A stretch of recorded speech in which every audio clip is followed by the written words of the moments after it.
ओ वाह, आज मेरा राशिफल बहुत अच्छी चीज़ बता रहा है। आज का दिन मेरे लिए बहुत अच्छा होगा।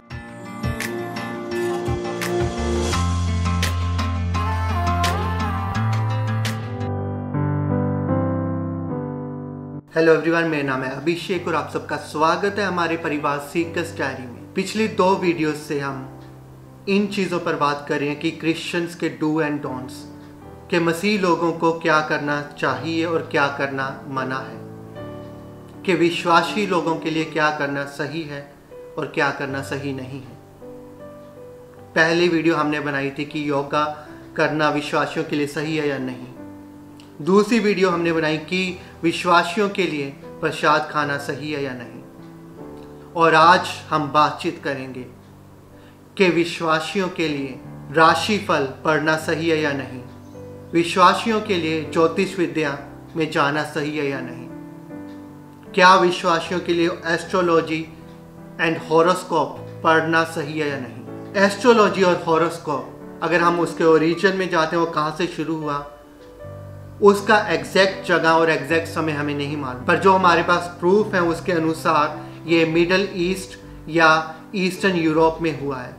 और सबसे पहला प्रूफ है हमारे पास बेबीलोन के समय का। जो ये हॉरोस्कोप एंड एस्ट्रोलॉजी है, ये पैगनिज्म का हिस्सा है। ये आराधना है ग्रहों की, तारों की। तो एस्ट्रोलॉजी एग्जैक्टली है क्या, ये हॉरोस्कोप है क्या? इसमें ये मान्यता है कि जो ये ग्रह हैं, ये तारे हैं, ये हम इंसानों का भाग्य भविष्य तय करते हैं। ये बताते हैं हमारे जीवन में क्या होगा, ये बताते हैं हमारा चरित्र कैसा होगा। आपने सुना होगा, नॉर्मली लोग बात करते हैं, अच्छा तू सिंह राशि का है तो तुझे तो गुस्सा बहुत आता हो। और अगर हम मसीह लोगों की बात करें, मैं ऐसे काफ़ी मसीह लोगों को जानता हूँ, विश्वासी लोगों को जानता हूँ जो राशिफल पढ़ते हैं। और अगर आप उनके सोशल मीडिया अकाउंट पर भी जाएंगे, उन्होंने लिखा होगा कि वो सिंह राशि के हैं, वो कन्या राशि के हैं, they belong to Aries, they belong to Leo. और जो प्यू रिसर्च ने एक सर्वे पब्लिश किया 2018 में, उन्होंने कहा हर 4 विश्वासियों में से, हर 4 मसीह लोगों में से एक मसीह, एक विश्वासी वो एस्ट्रोलॉजी या हॉरोस्कोप पर विश्वास करते हैं। वो ये ज्योतिष विद्या और ये राशिफल पर विश्वास करते हैं। हम कहाँ पर आ गए? बाइबल में अगर देखें तो पुराने नियम में एस्ट्रोलॉजर्स के बारे में, इन ज्योतिष विद्याओं को करने वालों के बारे में लिखा हुआ है। डैनियल की किताब में बताया गया कि बेबीलोन के राजा के कोर्ट में एस्ट्रोलॉजर्स थे। यशाया नबी ने कहा कि अपने इन ज्योतिष विद्या वालों को आगे आने दो, जो महीने के बारे में बताते हैं क्या होगा, उनको आकर तुम्हें बचाने दो उन चीज़ों से जो तुम पर आने वाली है। बाइबल क्या बताती है, बाइबल क्या कहते हैं, प्रभु का वचन, प्रभु क्या कहते हैं ऐसे लोगों के बारे में जो इस ज्योतिष विद्याओं में जाते हैं, जो इन राशि फलों में जाते हैं। व्यवस्था विवरण अध्याय 18 उसका 10 से 14 हम पढ़ते हैं। उसमें लिखा है, अपने पुत्र और पुत्रियों की बलि अपनी वेदी पर आग में ना दो। किसी जोशी से बात करके या किसी जादूगर, डायन या सयाने के पास जाकर यह ना सीखो कि भविष्य में क्या होगा। किसी भी व्यक्ति को किसी पर जादू टोना चलाने का प्रयत्न ना करने दो। तुम में से कोई व्यक्ति ओझा या भूत सिद्धक नहीं बनेगा, और कोई व्यक्ति किसी ऐसे व्यक्ति से बात करने का प्रयत्न ना करेगा जो मर चुका है। यहोवा तुम्हारा परमेश्वर उन लोगों से घृणा करता है जो ऐसा करते हैं। यही कारण है कि वह तुम्हारे सामने इन लोगों को देश छोड़ने को विवश करेगा। तुम्हें यहोवा अपने परमेश्वर पर पूर्ण विश्वास करना चाहिए और उसके प्रति निष्ठावान होना चाहिए। तुम्हें उन राष्ट्रों के लोगों को बलपूर्वक अपने देश से हटा देना चाहिए। उन राष्ट्र के लोग ज्योतिषियों और जादूगर की बात मानते हैं, किंतु यहोवा तुम्हारा परमेश्वर तुम्हें वैसा नहीं करने देगा। यहाँ पर प्रभु ने साफ कहा, प्रभु कह रहे हैं कि ऐसे लोगों के पास मत जाओ जो ज्योतिषी विद्या में हैं। ऐसे लोग तुमको नहीं बनना है। तुम्हें सिर्फ परमेश्वर की ओर ध्यान लगाना है, परमेश्वर की राहों पर चलना है, परमेश्वर की ओर निष्ठावान रहना है। प्रभु मना कर रहे हैं ऐसे लोग बनने से, प्रभु मना करें इन लोगों के पास जाने से। अगर हम लेव्य व्यवस्था अध्याय 19 उसका 26 आयत पढ़ते हैं, उसमें लिखा है, तुम्हें कोई चीज उसमें खून रहते तक नहीं खानी चाहिए। तुम्हें भविष्यवाणी करने के लिए जादू या शगुन आदि का उपयोग नहीं करना चाहिए। यहाँ पर परमेश्वर कह रहा है कि तुम्हें भविष्य जानने के लिए इन ज्योतिष विद्याओं पर, इन जादुओं पर विश्वास नहीं करना, इनके पास नहीं जाना है। प्रभु इन चीजों के लिए साफ मना कर रहे हैं। अगर हम पहले इतिहास में जाते हैं, राजा साउल का क्या हुआ? राजा साउल मर गया क्योंकि उसने परमेश्वर के विश्वास को छोड़ दिया और इन ज्योतिष विद्याओं को करने वालों के पास गया।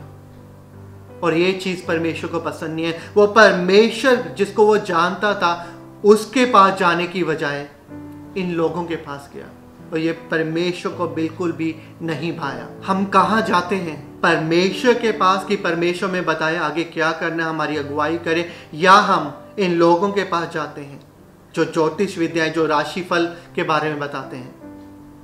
हम कहाँ पर आ गए हैं? मैं इंडिया में एक देखता हूँ काफी विश्वासी लोग, जानता भी हूँ ऐसे विश्वासी लोगों को जो शादी से पहले कुंडलियां तक मिलाते हैं। ये ऐसा समय है जहां पर विश्वासी लोग ऐसे खतरनाक, ऐसे गलत रास्ते पर खड़े हो गए हैं जो उन्हें परमेश्वर की ओर नहीं लेकर जा रहा। परमेश्वर ने क्या कहा? परमेश्वर ने कहा तुम गर्म हो जाओ या ठंडे हो जाओ, या तुम परमेश्वर की ओर हो जाओ या तुम अंधकार की ओर हो जाओ। तुम ल्यूकवार्म मत बने रहो। तुम दोनों तरफ नहीं जा सकते। हम लोग दोनों तरफ नहीं जा सकते।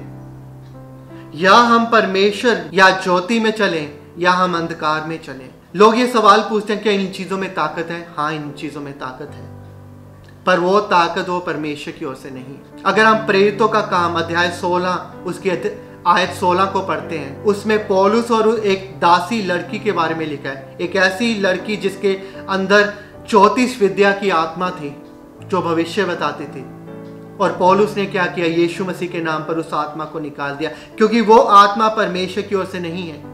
ये जो ज्योतिष विद्या है, ये जो राशिफल है, वो परमेश्वर की ओर से नहीं है, वो अंधकार की ओर से है, वो शैतान की ओर से। तो हम लोग जो परमेश्वर के बच्चे हैं, जो परमेश्वर के लोग हैं, जो ज्योति के बच्चे हैं, कैसे अंधकार में चल सकते हैं? कैसे इन चीजों में बने रह सकते हैं? हम कहां पर आ गए हैं? कब तक हम वही चीजें करते रहेंगे जो इजरायली लोग करते रहे? कब तक हम परमेश्वर के अनुग्रह को हल्के में लेंगे, ग्रांटेड तौर पर लेंगे? कब तक हम परमेश्वर की धैर्य को परखते रहेंगे?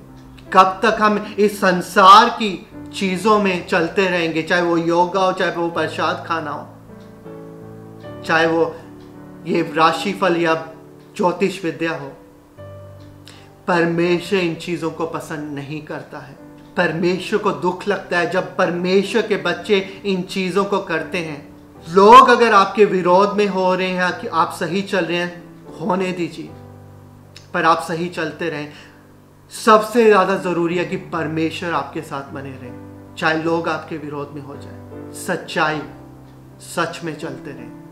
क्या प्रभु का वचन नहीं बताता कि प्रभु इन सारी चीजों को नियंत्रण करते हैं? प्रभु ने चांद सितारों को बनाया है, परमेश्वर ने उनको नाम दिए हैं, वो सब परमेश्वर के अधिकार में है।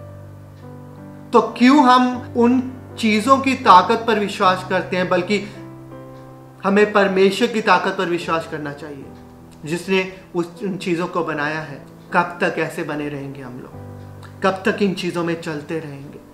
कब तक हम परमेश्वर प्रभु पवित्र आत्मा को दुख पहुंचाते रहेंगे? कब तक? परमेश्वर इन चीजों से घृणा करता है। आप परमेश्वर के लोग हैं। ज्योतिष विद्या से, राशिफल से, ऐसी चीजों से जो आत्मिक बंधन लेकर आती है, दूर हो जाइए। अपने आप को जानिए, अपने अधिकारों को जानिए। अगर आपने जीवन को आपको जानना है, अपने भविष्य को जानना है, किस रास्ते पर चलना है, इस चीज को जानना है, परमेश्वर के पास जाइए। आपको कोई राशिफल देखने की जरूरत नहीं है। आपको किसी इंसान के पास ज्योतिष विद्या के बारे में जानने की जरूरत नहीं है। परमेश्वर के पास जाइए। प्रभु का वचन साफ बताता है, प्रभु बताता है कि मैं तुम्हारी अगुवाई करूंगा, तुम्हें रास्ता दिखाऊंगा। परमेश्वर के पास जाइए। आप परमेश्वर के बच्चे हैं। परमेश्वर आपसे प्यार करता है, हम आप सबसे प्यार करते हैं। प्रभु आप सबको आशीष दे। शालोम।